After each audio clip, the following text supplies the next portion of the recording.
Tall Boys in Track.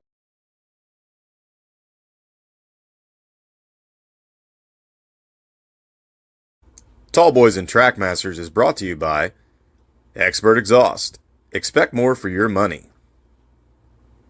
MTB Shock Dock, your choice for suspension needs. High Gear Success. From helping racers get sponsored to motorsports event operation and promotion, shift your passion into high gear. Track 93, the place to get ready to race. And by IADV. From routes, guided tours, and more, we'll help you get lost.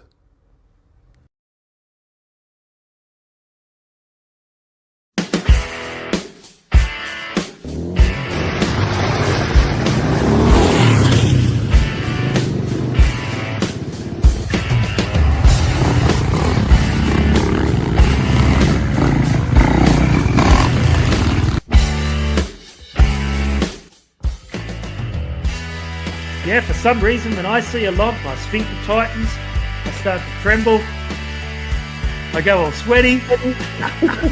I'm a big fan of the 1.5 pork chop cans, personally.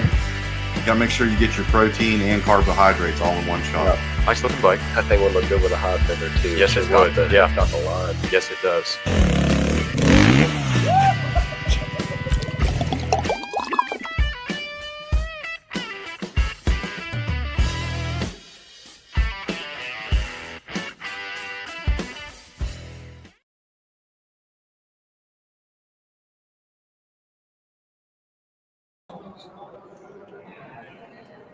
Hello, hello. I don't know if you guys can hear us yet. I'm going to try to fix this. I'll text our technical Text the technical consultant.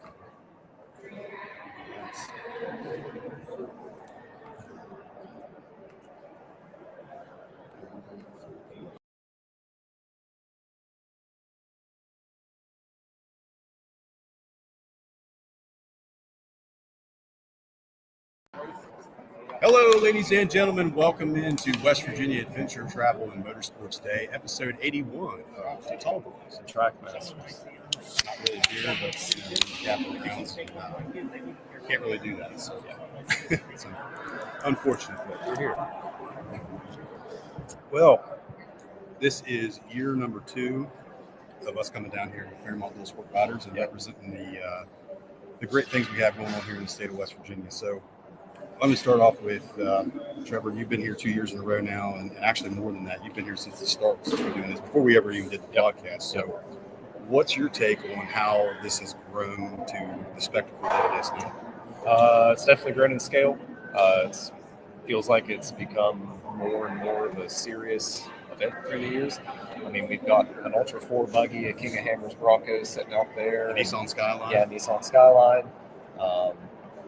Every year consistently, people seem to have a pretty good time with it and everything. And, I do think that it helps to improve the image of off-road recreation for West Virginia. Yeah, I think that's definitely one of the goals here is to showcase that adventure travel in the state matters, motorsports in the state matter. It's a huge economic impact.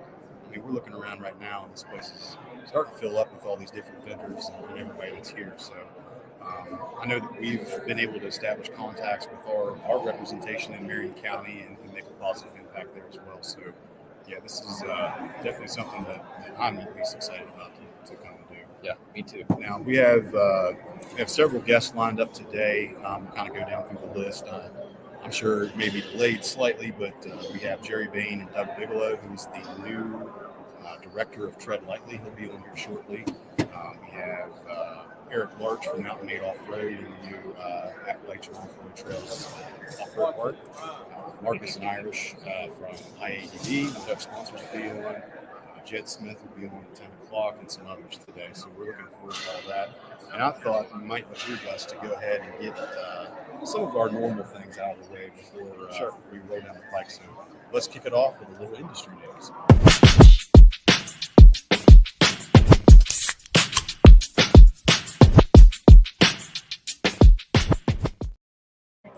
Not much on the industry news front compared to last week, but I will say there were some bombshell things dropped that we shared on the page, and that was Triumph entering in the enduro market with the new 250 TFE and the 450 TFE.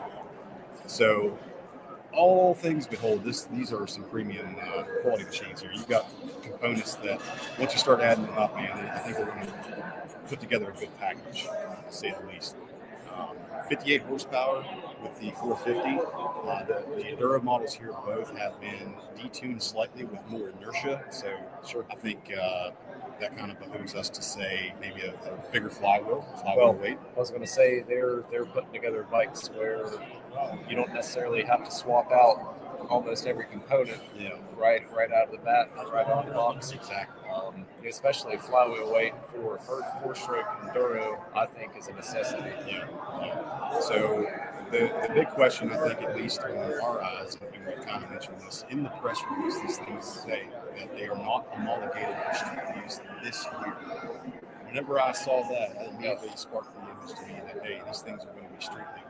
There's actually spy photos of the switch gear on the left-hand side where the headlight switch is. It has the provision for it's just not one. So these things will be street legal here. I would say, at least, if maybe not by the end of this year, the early stages of next year. Yeah, there's a good chance that Triumph will be I don't know. Ideally, Triumph will be in a similar position to Beta, where they built so few of them that they don't have to abide by the same rules and regs as, say, KTM, with a larger production volume. Yeah, it's the more of a boutique brand, especially here in the United States. Now, the Triumph dealer network is pretty extensive. You don't see as many of these around as you see. Like I said, quality components. It has Brembo brakes, Galliford rotors. You have the Athena ECU is what runs this fuel injection in both of these machines. The Athena Get is a really common mod.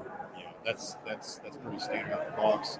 KYB, triple SK AVA, front and rear suspension, fully adjustable. So nice Yamaha components. So, if you look at this thing at the end of the day, almost the frames, they've said they feel like the older Yamaha four-stroke frames, like the 06, 07 era YZ and WR bikes. So, looking forward to seeing these come out. I bet Johnny Walker's probably extremely excited to have a 450 available. He's done quite well, through the enduro cross circuit and whatnot. So something else I'm excited for in the future for Triumph is hopefully seeing some two-stroke enduros at some point. Yeah, that would be nice to see. And I think the market's there. You still see Kawasaki coming back out with the new two-stroke. You still have to get a chance to see what's going on with that. We're right there where we need to be, and I think Triumph is definitely coming well. Triumph is in a good position when they come out with two-strokes to have one of the very few aluminum frame electric start two-stroke bikes. Yeah, absolutely. All right, that's going to do it for industry news, and we'll get into this week's version of Had to Lay Her Down.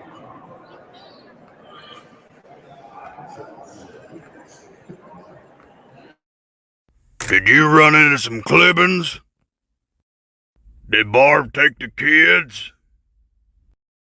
Well, Hoss, maybe you had to lay her down. This week's Had to Lay Her Down is brought to you by Enduro Urbana, and this is a very good case of making sure you know where you're riding.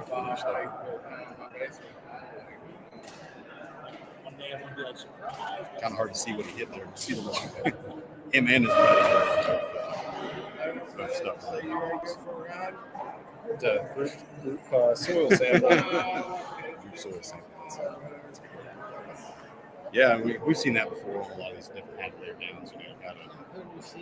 Guys got out there and they're going high speed and they just have no idea where they're swimming.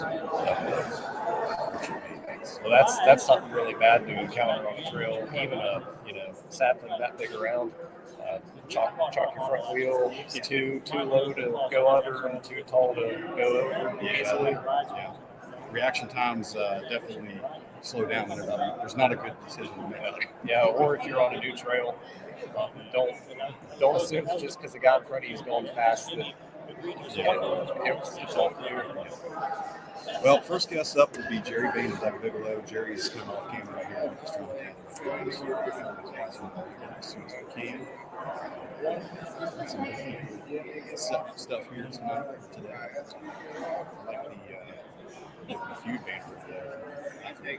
Yeah, that's another thing you asked me about the lineage of this event and everything. Is it has gotten more fleshed out as time's gone on. You've seen a lot more nice banners and presentations. And, you know, we spent a serious amount of podcast budget for this nice marble background behind us here. Yeah, the column definitely has the it ties the room together. What you guys can't see is we actually did spend a little bit of money. We've got a nice little tablecloth. Yep, that's so always good to have. We are this close from quitting our day jobs at this point. Podcast pays for itself. Yeah, that's step one to breaking even. Yeah, but continue to mention, I think it is cool that they decided to combine Motorsports Day and Adventure Travel Day together. I know they were like separated left by a week, so it's pretty simple. Those guys will come on the show here right now. So give us 1 second, we'll get them in here. And that's something. Good deal, man. All right. Hello, gentlemen. How's it going? Hey, good. Let's scooch in here just a little bit further. Get down this way. There we go. Now we're all in there. Well, Jerry, good seeing you again. Hey, good seeing Doug, you. it's nice to meet you. Pleasure. Buddy. James, Nice right? to This is Trevor. Nice to meet you, fellas. Yeah. So just pull the mics right there as close to your face as you can, and we'll get you guys. Can you hear me? Yeah, we can hear you. There we go. Awesome. Well, Doug, let's start with you since I know Jerry very well. He likes to talk, and I won't take up all the time. But Doug, you're the new executive director of Tread Lightly, correct? That's right. All right. So what is your background getting into this segment here? Yeah, no, hey, great question. Honestly, this is my dream job. Literally, I've been an off-road guy for almost 35 years now. From land use to education to one of the King of the Hammers racers, first East Coast guy that went out and actually did well back in 2008. So my background's in racing, but I'm a regular trail guy. I'm just like y'all are. I mean, literally, I started on a Honda 50 and worked my way up to racing Ultra 4 trucks. And but most importantly, on the business side of things, I've worked for the better part of the last 25 years with Fortune 50 and Fortune 100 companies, literally putting together business arrangements. So from a high level, I love off-road, I love business, and literally I love being in West Virginia too. So, it's a win all the way around. Yeah, it sounds like you're a great fit. Yeah, I appreciate that. It's a great opportunity, not only for us, but the ability of what Tread Lightly can do and what we can bring to the state here is pretty cool. Yeah, and I think Jerry's been instrumental in helping get Tread Lightly, I think, more established in the state of West Virginia. Correct. We have been fortunate enough with Fairmont Dual Sport Riders, which is the club right here beside me that we're a part of, doing the last 2 cleanup days in the state of West Virginia. So, I think that is a great opportunity, especially if you're in this off-road world where maybe you haven't had the chance to give back. And Tread Lightly kind of gives you that opportunity to get out. And it's not just about the regular cleanup day; it's an everyday cleanup. Yeah, there's such a wide breadth of activities that Tread Lightly does, not only from an educational standpoint. I look at it this way. I'm a true believer that folks don't do things the wrong way because they want to be, not educated about what's going on. They just don't know. And from a point of authenticity, like I was that 16, 17, 18-year-old kid out on the trails, maybe not doing the right things all the time.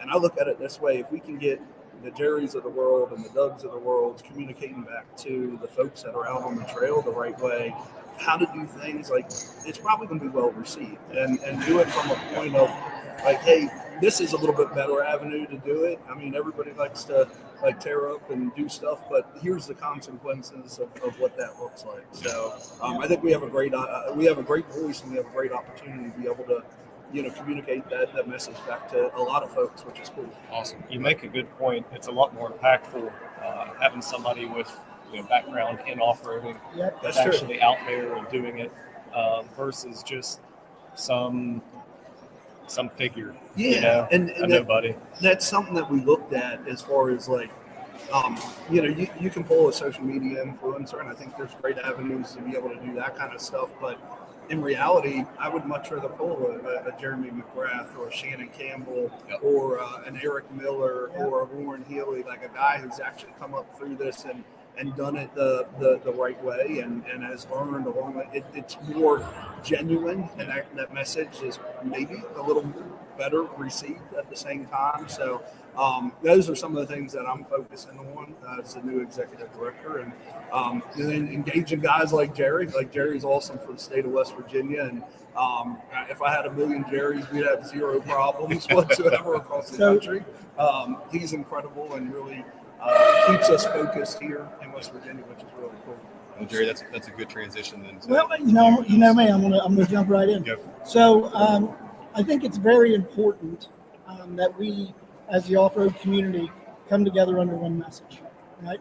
And since Tread Lightly's messaging began in the Forest Service, it's got a lot of history behind it. And I think, and I was talking to Doug the other day, and I said, if we could bring the entire country under your umbrella, right? If we can have everybody, because the problem and why we started doing what we do here with Tread Lightly is we want to get that messaging that most people don't hear, right? I mean, I'll be honest with you, when I first heard of Tread Lightly, I was out looking at messaging, and I thought these guys are just in Moab. Yeah. They're just in Utah. And I'll tell you what, when I saw Doug announce, man, I'm going to tell you right now, I said, we have hit the flipping jackpot. Yeah. You know what I mean when it comes to this. But I did a point paper, and I sent it up to the board of directors for Tread Lightly. And, Doug's talking about, having more Jerrys. Well, I did a point paper on maybe doing an ambassador program and having someone like me in every state. Mm-hmm. And if we can do that, and if that person is picked correctly and that person has the credibility of his state, then all of a sudden that messaging is all over the state. And then that is the quickest, easiest way to take the Tread Lightly messaging and get it throughout the entire country and the messaging. So I put that point paper up. I hope to talk to them about that because I think it'd be a great program. But again, in the end, we want people to come to West Virginia, but we want them to take care of it. And we need them to know that when they come, they need to leave it the way they found it. And if they know we're serious about stewardship and that we're serious about what we do and our state, they're going to protect it. They're going to take care of it themselves. You learn pretty quickly that if it's not important to you, it's not important to them. Yeah. Right?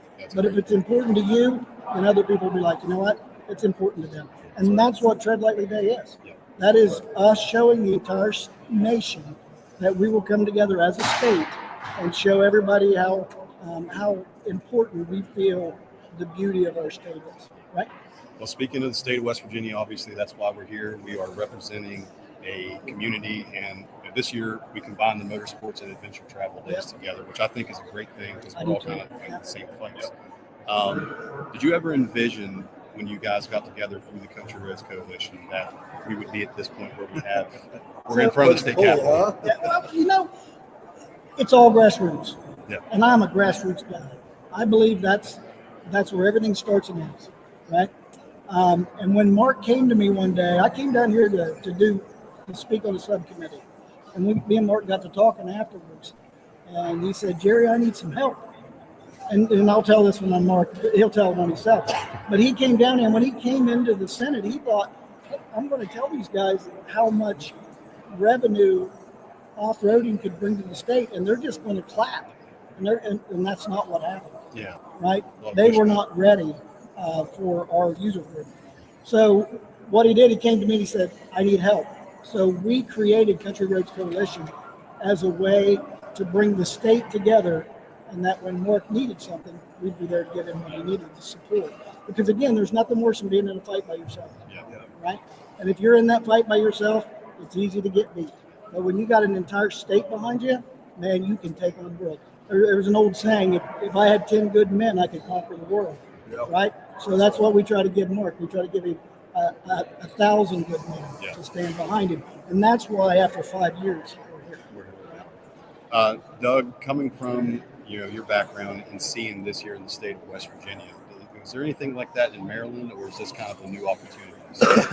Yeah, I'll be honest with you. Maryland was one of the more challenging states to actually have an OHV in, and our battle over the last 20 years there has actually come full circle.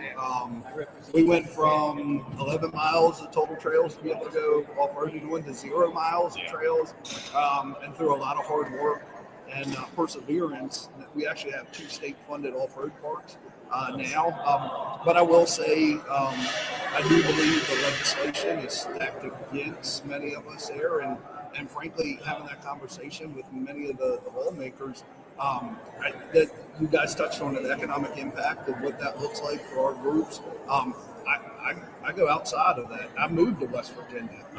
I'll drive 3 days to go to California, or we'll drive 8 hours down to Tennessee to go and do it. And when we do, I mean, we were in Hacker Valley here 3 weekends ago at the Maple Syrup Festival, and frankly, there was 8 of us that went. We all had gas, fuel, lodging, eating out, and I know it was $600-700 we spent that weekend. Like, I'm not doing that in Maryland. I'm gonna do it in West Virginia every day of the week. So it's a whole lot more akin to what our lifestyle and our community is looking for. And reality is, like, if the state continues in that direction, like, this could literally be the shining star of the United States for not only recreation and tourism, but profitability at the same time. There's a lot of people that recreate in the ways that we do that have a lot of money, which is really cool. It is a very good user group when it comes to content. So 2 things. One, when people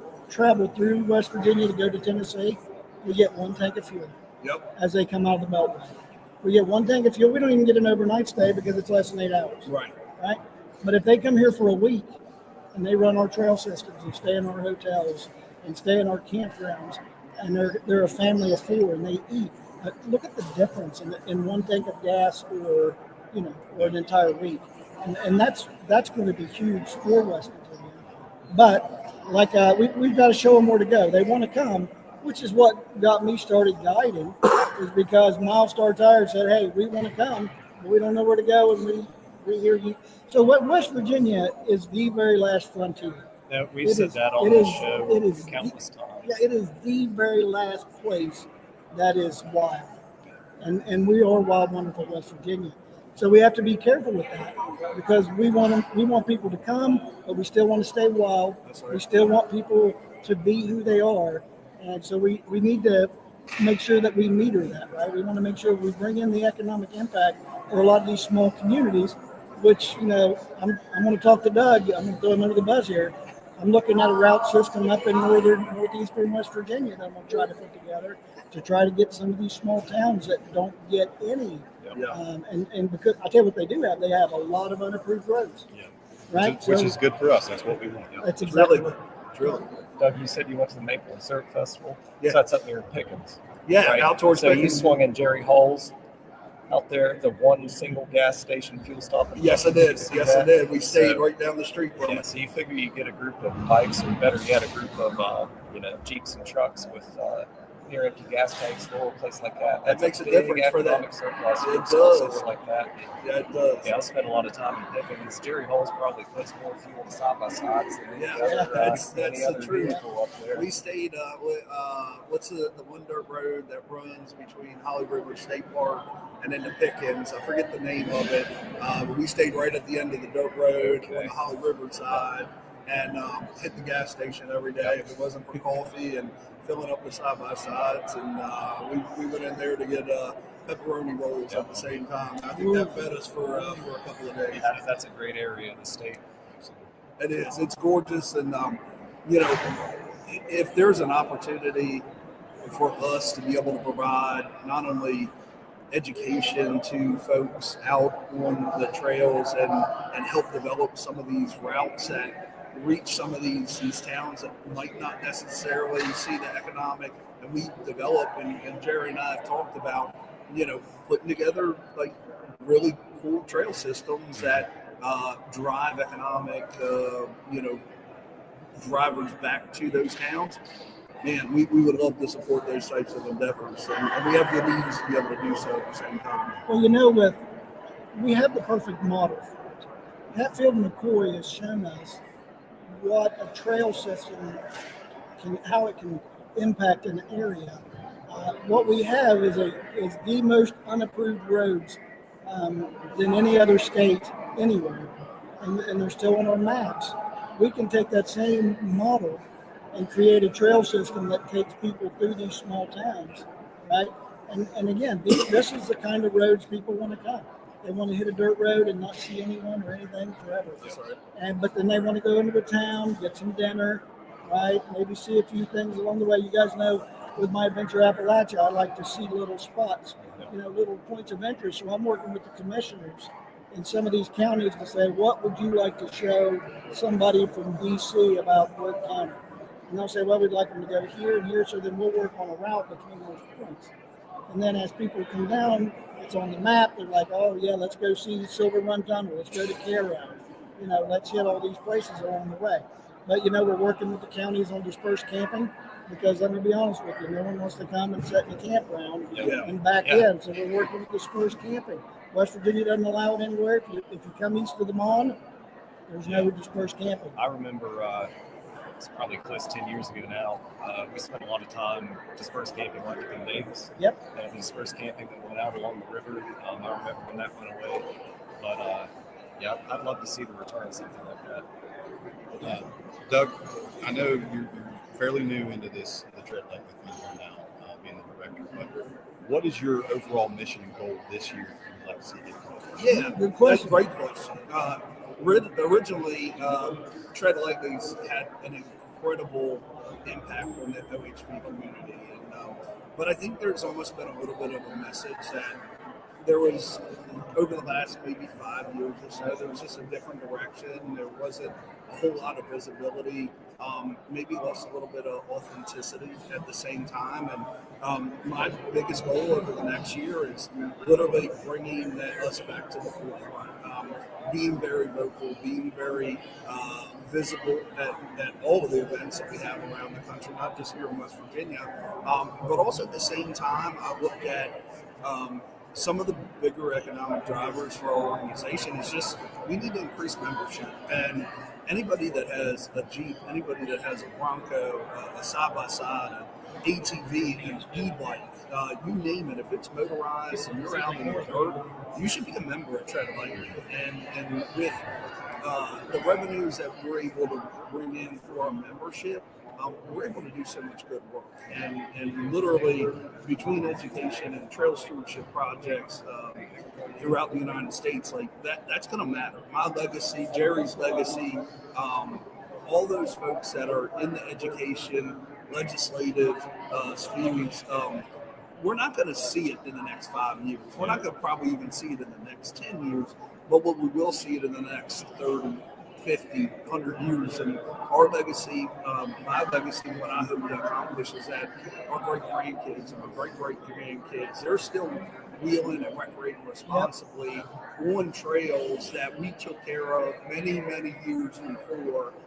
They're probably going to say we were a little crazy back then and did things a little bit differently, but we were authentic about the way that we went about doing it. That's one thing that me and Trevor have definitely talked about a lot on our show is, you see an aging out problem a lot of times with different clubs or organizations or what have you, and you don't have organizations like yourself trying to fight to keep these areas open, like the Country Roads Coalition. We've been a part of that.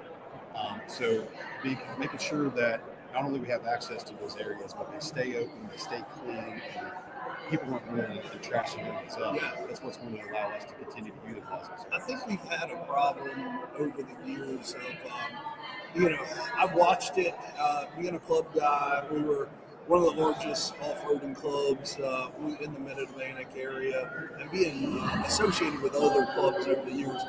You get competing egos that are out there, and folks that have their own agendas. And I'll say this, and myself as well as Jedediah, we were part of a 30-person alliance, congregation, whatever you want to call it, meeting in the mines in Las Vegas earlier this week. And there wasn't an ego in the room. And we've recognized that there are people within decision-making ability right now within the OHV industry that we're able to lay a lot of really good concrete foundational change within our industry with zero egos involved in it whatsoever. So when you look in the areas of funding, and you look in the areas of education and responsibility, there's a good group of people that are young enough in the industry that also recognize that succession planning down the road matters as well. And if we can compete and keep the competing egos out of this, we're going to be able to get some really, really good things done for a long time right now. So, and I'll let you know, like West Virginia was a really hot topic of conversation, and what we're doing here. And you got people that are talking about that all around the country. That's exciting news. Yeah, that's incredibly exciting news. That's awesome stuff, Jerry. One thing I want to touch on here before we let you guys go here shortly, obviously Country Roads Coalition and Tread Lightly, a lot of these organizations are about giving back. And we had some devastating natural disasters happen to take part in some of the Appalachian relief funds that we've personally put together, especially down in North Carolina. I was able to do that. Why don't you guys talk a little bit about putting that together and being able to help?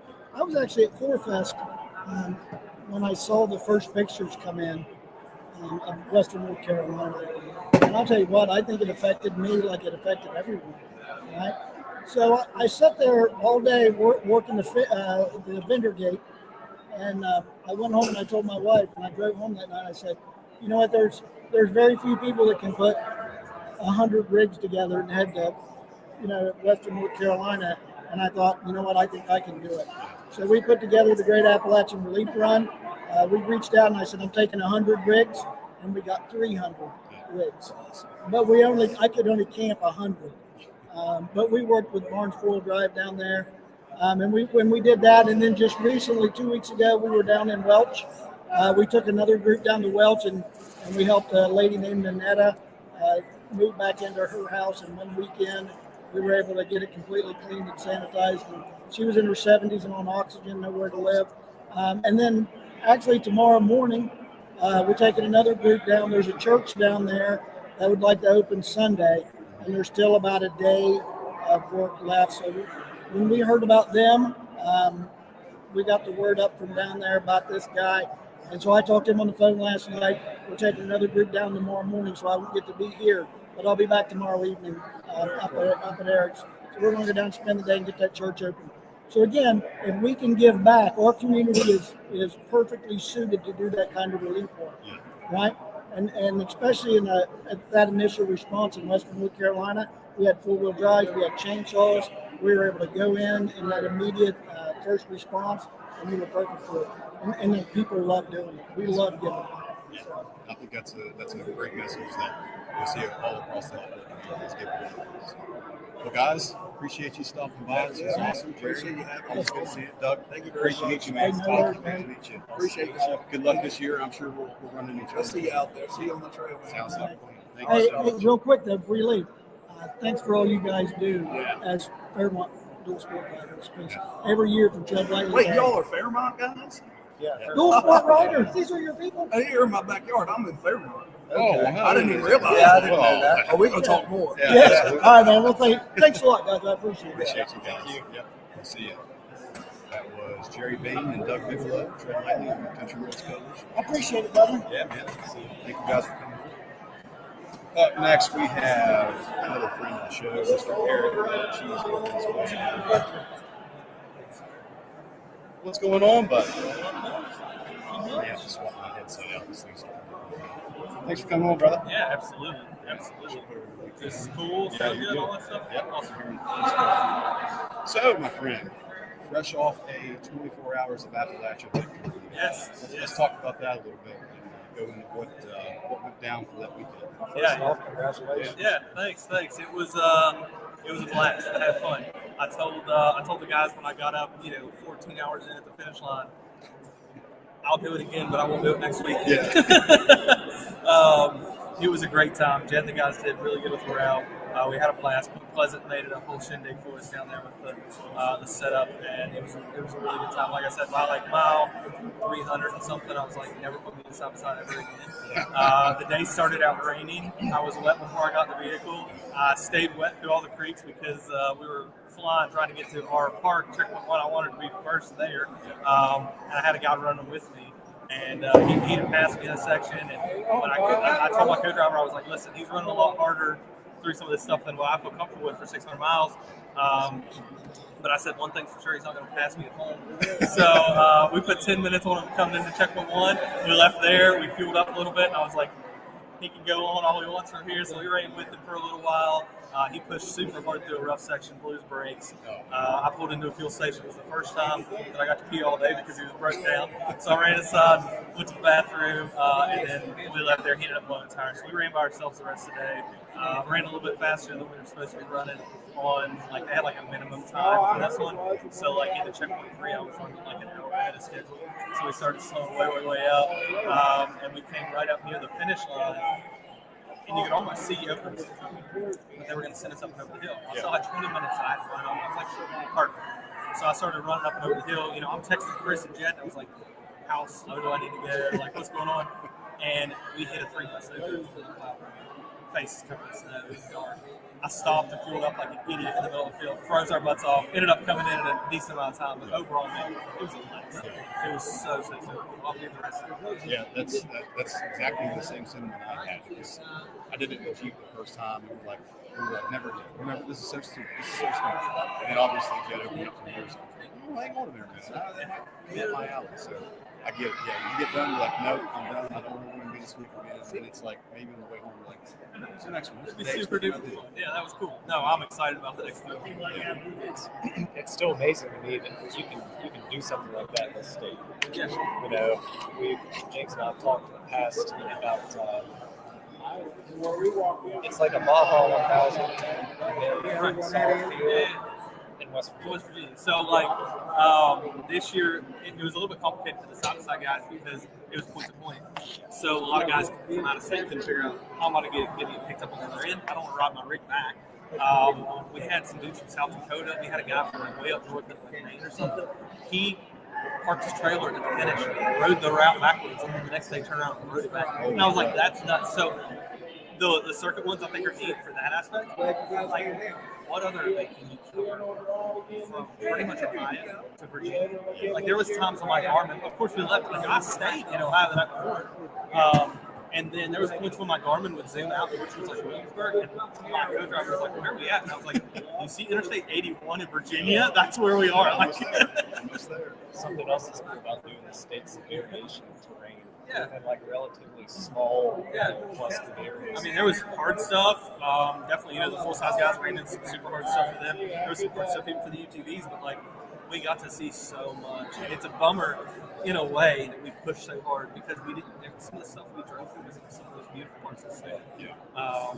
We were running through the windmills up north, and we were coming into Elkins as the sun was setting, and running on the top of like Backbone Mountain. And my co-driver was like, "Where are we at?" And I was like, "Man, if you know where snowshoes at, we're just over the hill." And he's like, "No way!" I was like, "Yeah, it's nuts." We've taken many trip on the bikes. We get to the end of it and say the same thing. It's like, man, we blew through all that, chasing each other. I wish we would have slowed down a little bit and taken in the sights. I'm definitely going to run some of the routes at some point. I've got a house up in Kane Valley, so for me it was perfect. My dad met me at the other end, took me, and we stayed the night, like 10 minutes away. But at some point, I will run that route and just go stay the night and take my time, even if I camp overnight on the way. Speaking of varying terrain, we got to talk about the new AOT center. Yeah. You guys went through that property on the rally, so I don't know if it's a little unfair advantage. You kind of knew the terrain. Yeah. Sadly enough, that's what I said. Through checkpoint 1, I was like, there's no way he's beat me through here. This is backyard. I was like patting the hood of my buggy saying, take me home, baby. Let's go, But I think I might have alluded to it even last year. We've been working on it since 2021, but it's now official. We spent all session this year working to raise some funding at the state level. We got our county support for our funding to go ahead and build our infrastructure for phase 1. So it'll be 2,000 acres. We've got about 35 miles of trail built right now. We should be up in the neighborhood of 50 on just our initial parcel that we own right there at Quincy. But as we extend into our later phases, we're going to be right at 100,000 acres. So it'll be the largest off-road park in North America. So right now, like I said, we're building some trails there. We're really wanting to get our infrastructure started to get open. We don't want to like expand our reach so far that we can't manage it. Right now, it's Christmas time, right? Yeah. But as we grow here, we'll be getting park rangers, stuff like that on staff, and building stuff. We're looking right now as we're actually already laying out a bunch of single track stuff. Oh, yes. Heard that. We've been talking. We've got Ultra 4 slated to come next year. So I've actually already built that route. Some of that route we'll get to see tomorrow. I've had Ultra 4 guys up there training and doing some testing for me. And then we've been talking with GNCC. They're not going to be able to bring something because they got so many West Virginia races, at least at this time. Yeah. But they've been talking about trying to bring the first race in the U.S. for ISD 6 days. Oh, yes. We've heard some rumblings about the ISD coming. We have. Yeah. It needs to happen. So they've been talking, wanting to do, or they've been doing, I guess, qualifiers in the U.S. Yes. They never had a race. Yes. So we've been talking to them about it a little bit, about putting something up there, which would be wild. And then actually we've got the City of Charleston Mayor's approval to do a full deal like they did down on Broadway in Nashville on the Boulevard in Charleston. Oh, okay. So do like a pre-event Enduro-style deal, all set up on the Boulevard. Yeah. So we've got some neat stuff coming. It's really exciting. It's really interesting. People talk about like missing out on the golden age of off-roading and this, that, and the other, but we're really starting to have a resurgence of off-road recreation in the state, and that's amazing. Talking about having Ultra 4 events and things like that in West Virginia. Yeah, Dave Cole with Ultra 4 flew out, and we made it halfway up our road. We're a mile from the interstate. We have our own stoplight, no residential, with a 2-lane wide stop. We were halfway up the hill. He was like, done deal. So it's like, you want to go see the property and the trails? He was like, no, you got access. Let's go. That's so we get to the top of the mountain. He was like, listen, I want you to throw me the biggest part you can throw me, and I'll bring you a race. And he was like, once we get this stuff later, the property expands. He said, I want to have King and Hammers East in West Virginia. Oh, that would be amazing. So cool. Well, obviously you've been a focal fixture in the side-by-side scene, obviously, and helping get the legislation through the Senate floors and what have you to get side-by-sides legal in the state of West Virginia. We're also seeing that trickle over into Kentucky. I believe they just passed that. So the BOA guys took what me and Mark had worked on the SPV bill and essentially just pushed it over to Kentucky. They had wild success. Yeah. And that's really exciting for them too, because here in West Virginia, we have Half the Boys, we have Burning Rock, Mount Wood does some stuff, now us.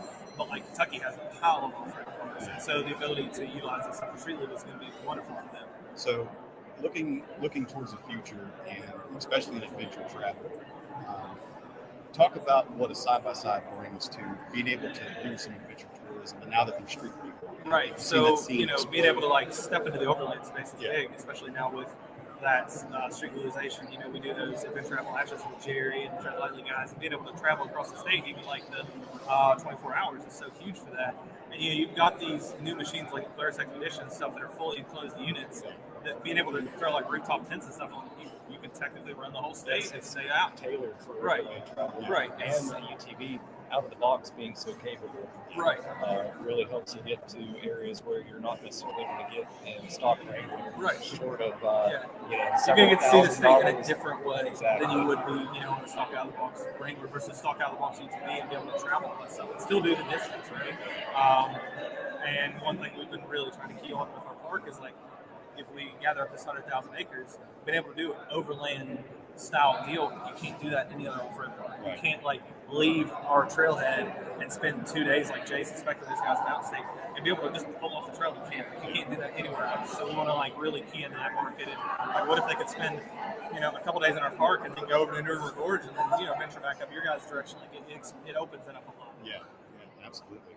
Well, buddy, we're happy to have you here, and we're looking forward to personally coming down and checking out it. Absolutely. Well, appreciate you having me on. Yeah, man. Thanks, guys. Take care, brother. Appreciate you. Thanks. Yeah. That was Eric Larch with AOT and Mountain Wave Off-Road. Up next, we got a couple of yahoos I see over here in the corner. I don't know if they let anybody in. I know they will, won't they? We don't want to speak too ill of them since they're helping sponsor the show here. But we'll scooch in here and get right in. Marcus Yonker, Irish Gypsy George, how you guys doing today? Good. How's it going, guys? There it is. Is this better? Yeah, we can hear you now. Right. There we go. Gentlemen, Adventure Travel Day, how's it going so far for IAUB? Pretty good. Really impressed with the turnout we've got here. A lot of people coming by, checking things out, and it's really good to see all these people coming out to support and check out what we got going on here. Yeah. Well, we appreciate what you guys do, and it's always good to talk to you, ride with you. We got to do a little riding there towards the end of the year last year, which was fun. So let's talk about what IADB has on the plate this year. What's coming down the pipe? We got the Blackwater Adventure Rally that we got going on in September there. We help out with the routing for that event every year. It's going to be another good year for that. The other big thing that we've got going on this year is going to be our next guided ride. It's going to be October 3rd through the 4th. We're going to be running our CIMAT route down around the Marlinton area. Yeah. So we're looking forward to getting that all set up and everything. A little bit more information to come on that. Cool. Like I said, we'll be based down in Marlinton. We've got a couple of places that we're checking into for lodging and everything like that. But we're really looking forward to that. And it'll be a good time of year to get down there for that as well. Irish, how you doing down there? Pretty good. How you doing? Doing okay. Talk about obviously you guys coming from Ohio and coming in the state of West Virginia and to see the support that you have for adventure travel in this. What's your takeaway from this? What was that last part? What's your takeaway on the adventure travel scene here in West Virginia? That's amazing. Not enough people know about it. That's part of the reason I'm part of IADB, and I love the state of West Virginia. I love traveling down here, and everybody's like, "Was it really anything other to ride than Hatfield before?" And I'm like, the whole state. It's like the roads that are not really roads are some of the best riding I've done. They're all over. Yeah, And it's free to ride. Yeah, you can't not turn down four different roads and find something. One thing that I've always appreciated what you guys do, and Brian as well, is the access to the routes that you guys put out there. Unfortunately, in this day and age, you see a lot of gatekeeping and people not being able to share that route, or, hey, I want to do this route that I've heard of, but I have to pay you $700 and you can't do it at the time. Talk about having that access and being able to provide that for people.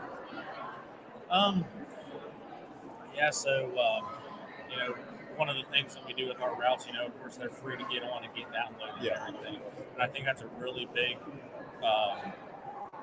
important factor to make it easier to access all of these routes and everything, and to be able to go to these places and all that. It's like you said, some people, gatekeep their routes and make you pay for their routes and everything. And I think it's a really key factor to just be able to have that available for everybody to access super easily. And, we always keep up on our routes, making sure that what we're routing people towards is good and it's open and everything. I know I'm always, getting feedback from people on it and, checking to make sure that, roads are open or keeping an eye out on different roads and all that. And, that's a full-time job doing it. Oh, yeah. It's a huge amount of work, and you guys really put the legwork in, like you said, to make sure that everything's open. I've seen routes on Adventure Rider and stuff like that cut through Lawn National Forest. Having grown up there and, spent a lot of time there through the years, they're putting you through areas where I know the gates have been locked since before I was born. Just because it looks passable on Google Earth does not mean it is passable. And something else I see too is, you'll see guys charging exorbitant amounts of money for routes that are very, very basic. Yes. Yeah. Like I said, you guys really seem to put on something that's really well thought out and people get a lot out of. That's another thing too. It gets overwhelming when you're planning a ride to come into a new area, and especially when you're from out of state and you don't know much about the state. Like you said, Google Maps is almost always a go-to for pre-trip planning for people. And you look at these routes and you plot your route to go down this road. Well, then you get there and it's gated off. So you just threw, how many hours of planning you did, and all your prep work and everything for that, and all the time to get to that point. And you might have been anticipating a fuel stop towards the end of that. That's happened to us in the past. You might have to backtrack. So with having the availability of a good GPX file and a good route system that's always kept up on, you don't have to worry about running into any of that. That's a great point. Irish, last time we had you on the show, my friend, you were on the Had to Layer Down segment. So the 701 is no more? The 701 is reborn. Reborn, okay. Went out and bought a new one to replace that one, and as soon as it filled up, we kind of have one more part to put on it. Be ready to ride as soon as I have some free time next. So it was a really easy fix. You just take the fuel cap off and then swap it with a new bike. Yeah, pretty much, yeah. maybe try to keep the frame straight on this one. That's the plan. I'm not going to try and take Kate's Mountain Challenge again. So. Awesome stuff. Well, I know, in the press releases and stuff that we put out there, you guys were teasing some breaking news. So let's let the cat out of the bag. Well, the breaking news was at the guided drive. Oh, go to the guided in October. Okay. Yeah, so we already knocked Okay. that out. All right. Just want to make sure we didn't pass over that. What do you guys see the future of AADV being? Is it more routes, more guided tours, and what have you? Yeah, that's our plan. I know we've got another route system in the works. It's just a matter of getting everything finalized, getting a good proof run on it to make sure everything's good to go. Okay. Continued support for the Blackwater Rally. Chris Burke over there and his dad and everybody over there has been doing an absolutely bang-up job on that.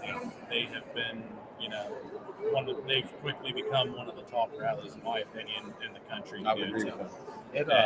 It makes Elkins a really busy place. Oh, yeah, it certainly does.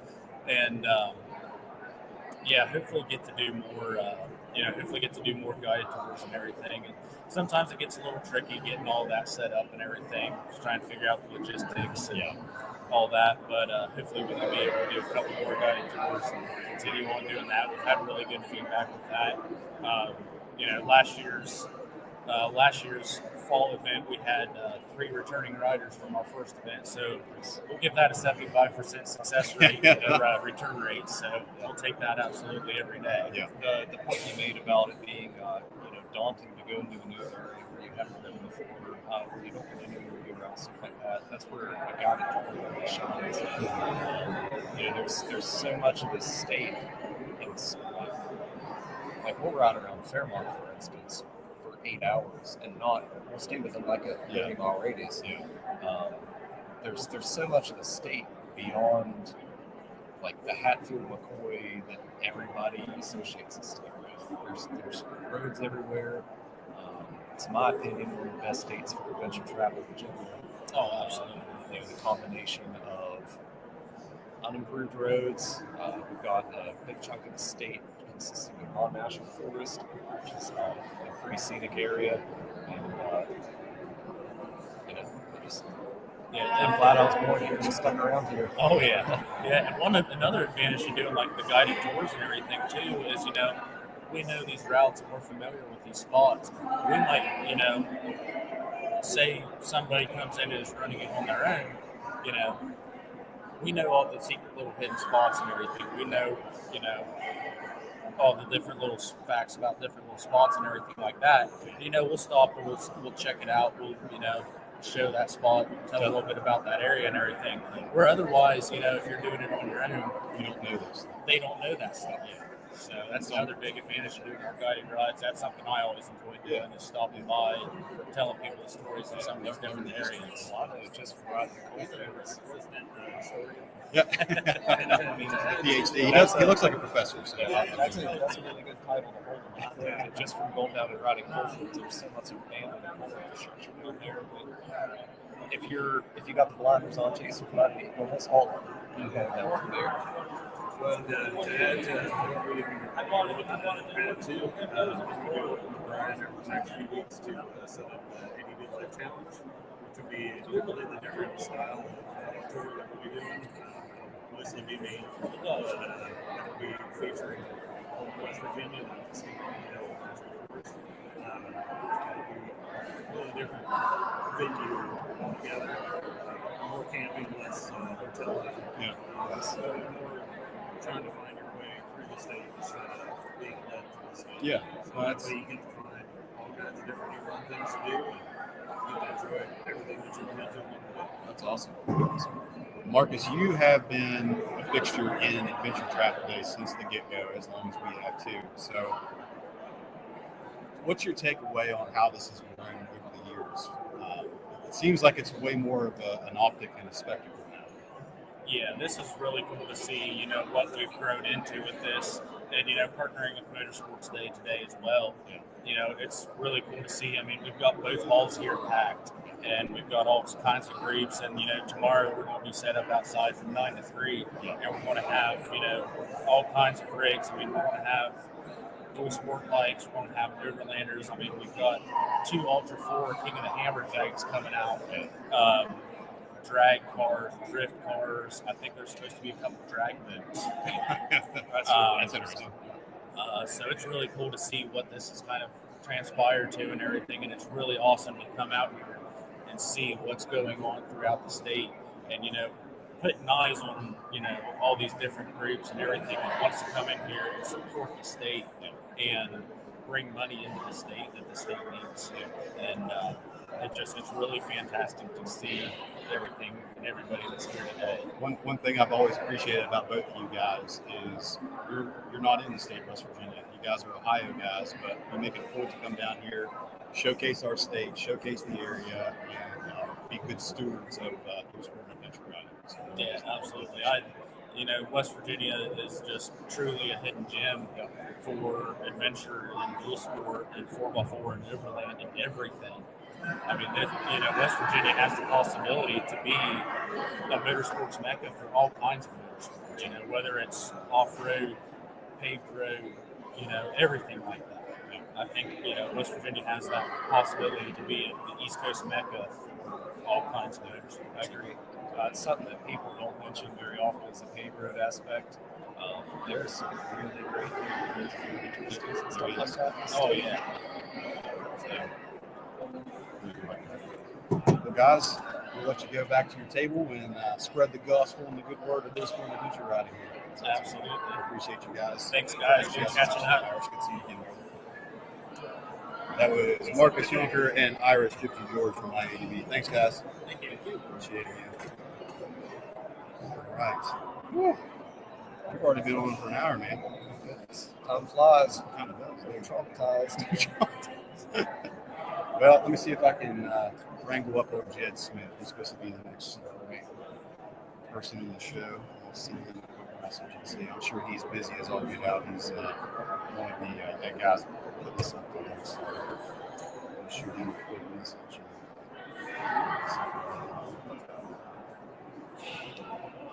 I'll tell you, they brought up a pretty good point that I thought was interesting there.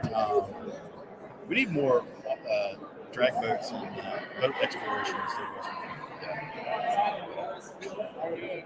You guys putting on the water route. Wants to say West Virginia, that'd be interesting. Do that with jet boats, like jet boats upstream on the cheap. Do like the what was that? The Great Outdoors movie where you had the Eat My Wake boat. Yep. See that coming through Tiger and all. That was wild.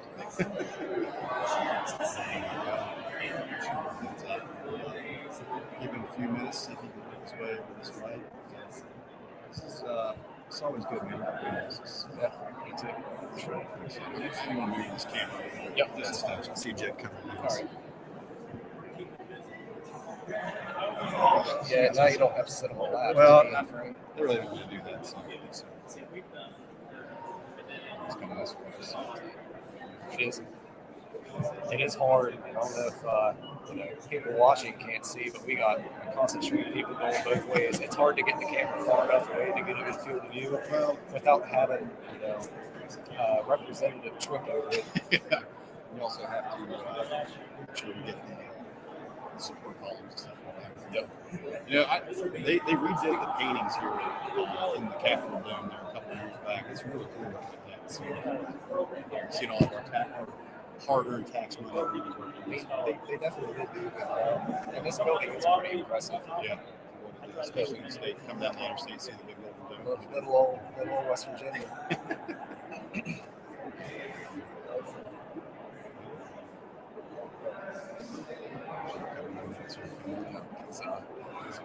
Busy guy. I know he just got back from out west. Yeah, that's what. Racing. Yeah, that's what Doug Bigelow was talking about there too. He was part of the preparation. I tell you, that was I didn't know Doug was in Fairmont. I didn't either. I really would like to link up all at some point and get to know each other a little better. I mean, it's crazy the doors that not just the dual sport hobby is open, but like our show is open. Yeah. Where else would I never stood a chance to meet guys from Tread Lightly and things like that? Yeah, I will say that's one of the positives about doing things like this.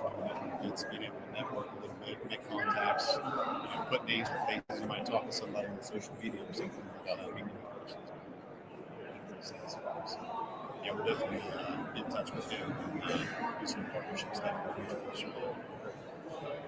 Well, while we got a few minutes here,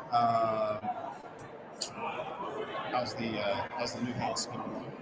Great. I spent probably more time out in the garage than I spent on the couch that we bought when we moved in. So Not Shiloh didn't kick you in. I mean, that was your no, choice. this is my own volition for the time being. I got all 4 of my bikes in there.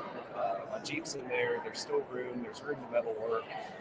There's room for probably 2 up adventure bike down the road. I think it's going to be your next. But one issue is it wasn't selling point of moving out to Masontown. Wow, we are 10 minutes from Bull. Yeah. And now with the bridge being closed, that really kind of renders that whole area of recreation. You have to put the house up for sale. No, I'm there. I'll never move again. I'll just die in that house. It's so stressful and difficult to move everything, but it's not something that I undertake if I can help it.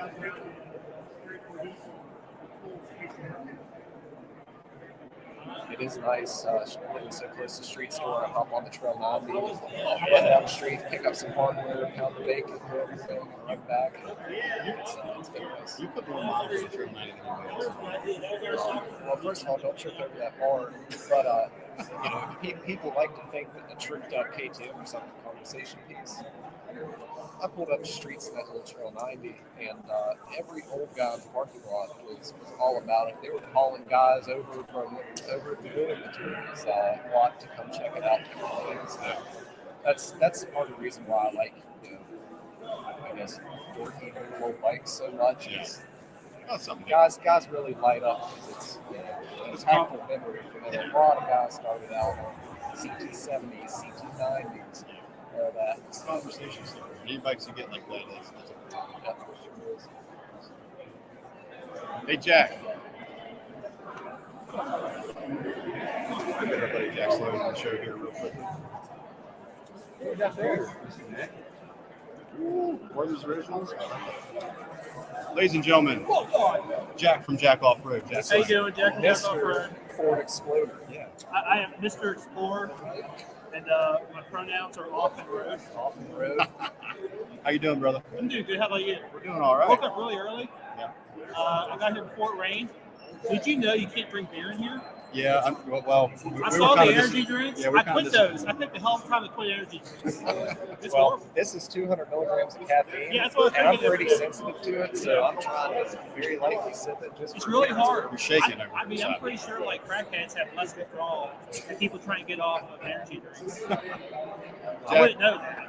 I'm glad I didn't try to bring beer in here because just trying to bring the belt around my waist through security was Let me use a knife. Put a knife in here. You want to stab somebody? Do I? Yeah. No, but I can't stop eating it. No, okay, so like I pulled my knife out and put it in the little like dog food bowl. That's what those are. Yeah. They just went through the x-ray and they're like, here you go. I was put my phone and wallet in that bowl. I could see the Alpo and Old Roy crumb still in it. I had to tell Trevor there, and I got the bag out and put all of our stuff in, all of our equipment. We did our show with Outlaw Bill at his shop, and I took 2 PBR cans with me in the bag. And whenever I was getting in the truck, I still had those cans. I probably shouldn't bring those in. Yeah, but you can tell it's a prop.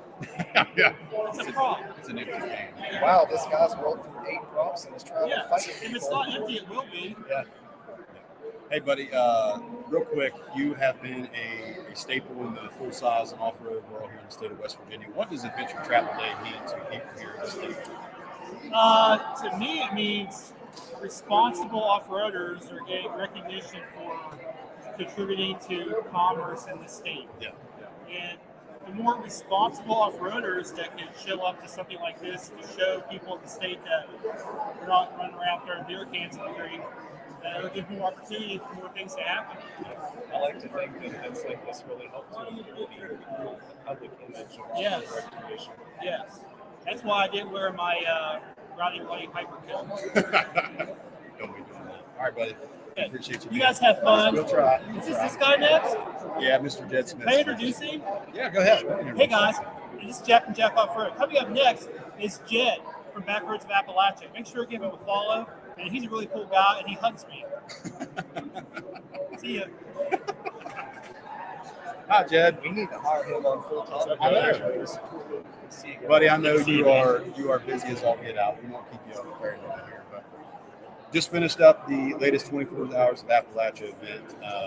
How's things going? Man, things are rock and rolling this year. Things just keep growing and growing each year, and I'm so stoked. Everything that's happened across the whole Appalachian region. We've got new events, things that are old events that are growing as well, and it's just so cool to watch everything grow and succeed. We were just talking earlier about people talking about like missing the golden age of off-roading and stuff like that. It's right here. And yeah, it's happening right now. We're hitting it right now. It's so amazing to see how much things are taking off in the state. Seeing talks of Ultra 4 racing, seeing 24-hour rallies, and all the stuff that Backroads of Appalachia's been up to. It's just really cool to see that happening in the state of Backroads. So something that hasn't been publicly announced, I'll go ahead and mention it today. It's 2026. We've been one of our good friends, Fred Bramlett. He's been in the motorcycle industry for a while. He talked to the Cubes family and the Appalachian Motorsports Series. I think we're going to bring that back. So we do 2 events in West Virginia, one in Kentucky and one in Southern Ohio, most likely. So we're excited about that. Love to have you guys there. And so that's really for the two-wheel folks. And as far as exciting competition events, I just got back from Las Vegas from a meeting with some of the top 30 racing entities in the off-road racing world, and got to share how awesome Appalachia is there, and a lot of people are really excited to come and do things here and bring new exciting things. And so hopefully 26 or 27 we'll have essentially a King of the Handlers level event coming to the East Coast. Fantastic. Jed, the last time we talked to you on the show was right before the Hinton Run, where we've added motorcycle, dual sport, and adventure bikes to the 24 Hours of Appalachia. Obviously, that's in our wheelhouse. We're super excited about it. What has adding the motorcycles brought to the 24 Hours of Appalachia? It brings definitely a different dynamic. It is definitely more higher risk, but it's the crowd is awesome. I love the two-wheel crowd. Obviously, I'm a two-wheel guy too, and it's just really everyone in the off-road community is great. And it's really fun to see the variations in time. The different bike variations that show up, what is successful, what isn't. Having people that either used to race professionally or still do, or just do it for fun. Level of enthusiasm is great. So we're really honored to be working with you guys. Have the motorcycles be represented at 24 Hours. And I think the thing is with these events, we're showing people the best of West Virginia in a very short period, but they also have that route to come back to for the rest of their life. Right. And they get to share that with their friends. And I think that's great for all of us. Yeah, run it once at warp speed and then come back. Yeah. Take in the sights and everything. Yeah, Eric said that earlier. Yeah, so I think one of the things that I want to see is, and one of the things that was brought up in Vegas this week was working more collaboratively with each other, and not being so fractured. Always communicating. Like I asked you about your dates for your event, so that I'm not double scheduling over top of you. And other, I would encourage anyone listening that's an event producer or promoter. We all need to start talking to each other so that we can be more effective and make it count, right? And, we're going to get more people like that, and we're going to show them a better time, a more quality time. And it's also good for our sponsors. We're working so that we're not all chasing after the same thing on the same weekend, So there's been a lot of instances of, people talking about they got to pick and choose between events because they never really get scheduled in the same weekends. And there is a surprising amount of overlap between the four-wheel off-road guys and two-wheel guys that do two-wheel. There's a lot of people in our club that are big on dirt bikes, but they're also big on Jeeps. Or side-by-sides, trucks, Yeah. you name it. They just, a lot of it's just like getting out in the way and getting off-road, however. Right. That's something that I really enjoyed seeing when I was out in the desert was just the sheer love for anything with the motor, wheels, and dirt. It didn't matter.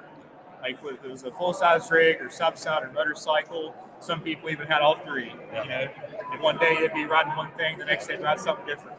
It's one of the great American pastimes. It harkens back to the pioneer spirit. Exactly. Just being able to go out and explore and you see something wild. I felt that in my soul so deeply when I was out in the desert, man. Like, I was out riding a Can-Am Ever car, ripping through the desert, like 80, 90 mile an hour. And I came up to this ridge and I stopped there and I was like, I wonder how many people stopped here at this ridge and looked over this valley and was like just starstruck. Yeah. A lot of guys on horses. Yeah, exactly. Exactly. Awesome So, yeah. All right, buddy. We're gonna let you go. Appreciate you guys. man. Hey, Pleasure being here. I'll see you. See you at the Southern Ohio run on the Honda, buddy. I'll be there. Sounds good, man. All right, Appreciate you man. guys. Yes, Cheers. sir. That's Jed Smith from Backroads of Appalachia. Up next is Uncle Skinner, Julian Skinner. How you doing, man? Good, man. How y'all doing? Doing all right, my friend. Well, we're excited to have you on the show, Excited to be here. and I'm also excited as a fellow person who runs a podcast that has drinking in the name, sort of. Oh, yeah. We have you with On the Rocks. Talk about how the podcast life is coming to be for you guys. It's a lot of fun. My buddies and I kind of mentioned it, talked about it, gave it a little bit of a thought. And after a few weeks of mulling it over, we decided to pull the trigger, buy some equipment, and just give it a shot. It went way smoother than we expected. It's a lot of fun. It's kind of become an idea as an opportunity for us to get away at least once a week and just kind of like BS with the boys. We get to talk about whatever we want. Mostly going to be off-roading stuff. We also have a Patreon that's $5 a month that you can get on there, and we talk about more personal things as our lives go. Or, a little bit more explicit things that we can't talk about out in the public. I get that. We kind of originated. We don't ride every winter this time. Maybe one day we'll get some ice studs and really start doing it. But we realized we don't see each other. None of us really talk a lot because we're all centered around one hobby. So starting this podcast, it was kind of an offshoot from FPSR and everything to have something that really sort of relax and just kind of continue from there. Yeah, I don't think we ever thought it would get to the level it is now. It's fun. We still have fun. And I'm sure you guys feel the same way. You are a Grand Cherokee nut job, and I've always appreciated that about you. So talk about the latest fleet of Grand Cherokees you have right now. So I have a 97 and a 96 Grand Cherokee. One's just kind of a POS that's just kind of a beater, more of a parts Jeep that runs. My other one is a 97. It's got a 5.9 swap transmission and everything. 241 transfer case out of Rubicon, half-ton axles, 444 in the front, and Sport 88 in the rear on 37s. And I kind of built it as an idea of having a dual purpose, kind of a Rocklander, if you will. It's like a new coined term recently. It can do some pretty heavy rock crawling, do 80 mile an hour down the interstate smooth. We also just built one for our friend Zach, who's a co-host on our podcast. His is a 97 as well. We did his more of a mild daily driver, so it's on 33s, stock axles with an 8.8 in the back. And I mean, it's just, I don't really know what happened, how I fell in the Grand Cherokees. My friend Corey that works at Atlas Off-Road in Winfield, he had one, and we went on a trip together, and for some reason, just seeing it out in the trail, I had an XJ at the time, and I just fell in love with it. I got an XJ program too. James has had several, had a Samurai. I wish I had all my XJs back if I retired. Well, if you especially what they're worth now. The way that you treat them, if you had all of them, you could combine them in one running functioning Cherokee. I would say 3/4 of them, not a quarter. Not they're there's not really a modern equivalent to what like the XJs and CJs and stuff. Well, everyone's kind of strayed away from solid. So I still like them. I'm very agree. I love my death wall. No, I'm kidding. Just I'm a big fan of the platform. My Cherokee is still got a straight six. I'm in the process of resurrecting it. It's sat at my dad's for many years. I lacked the place to work on it and things like that when I was renting. So I have a house with a decent garage now, so I've put in a lot of hours in the last month. So you're rock climbing, Bill, do you have any kind of hydro assist? So currently I'm running a WJ pump with a bored out orifice in it, so it kind of flows. The WJ pumps, 47 WJs have hydraulic action in the fan, so they flow a little bit more than the regular pumps do. So I'm currently just running that, and then I have high steer and kind of steering geometry with my setup. Kind of gives it a little more leverage, so it can steer 37s locked. It kind of runs out of steam once it gets hot and all. Starts running. Yeah, I've gotten a little strategic with just unlocking the front whenever I need to turn, and then locking it again. I do have a PSC RAM that is, after this next big trip that I have coming up, is going to be installed, so it'll have PSC and full hydro system front. Okay. Stiffeners. So stiffeners front to rear. Julian, I know you're fully embraced in the full size world. We're in the dual sport world, but this adventure travel day gives the opportunity for no matter what discipline you're in, for all of us to come together, meet common goals, network a little bit, and do some other stuff. So, yeah, it's really exciting for all of us to be able to get together and just kind of show the universal love for this motorsport and adventure travel that we all have here. I think at the end of the day, whether we all have different ideas and different hobbies, different things that we love to do, we all have the same joy in mind with it. That we was love an seeing issue the state. for the longest time. Was everything was so segmented.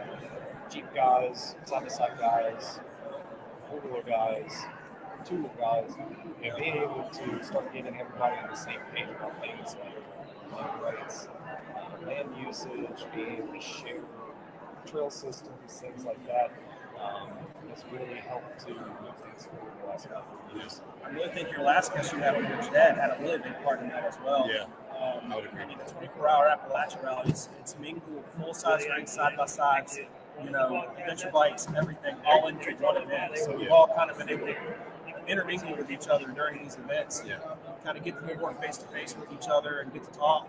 I started 4LOWE with a couple of friends of mine on Facebook as an idea to get kind of a one-stop shop for all off-road events that happen.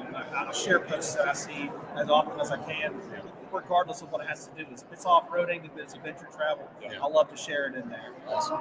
Well, buddy, we appreciate you having me here. And, thank you, sir. Appreciate you guys. You ever need a couple guys to drink some more beer and come on your show? We'd Absolutely. We drink whiskey on ours. So. Yeah, well, we like to bring some beer. I'll bring some whiskey and we'll change it up. Sounds like a plan, man. Oh, yeah, thank you so much, everybody. See That you was guys. Julian Skinner. Thank you so much. Well, guys, we have a little bit of technical difficulties with the camera, and I think that's going to about wrap it up for us here this evening. Appreciate everybody coming on, and we'll see you guys next time on Tall Boys. Track masters. Thank you, guys. Technical difficulties.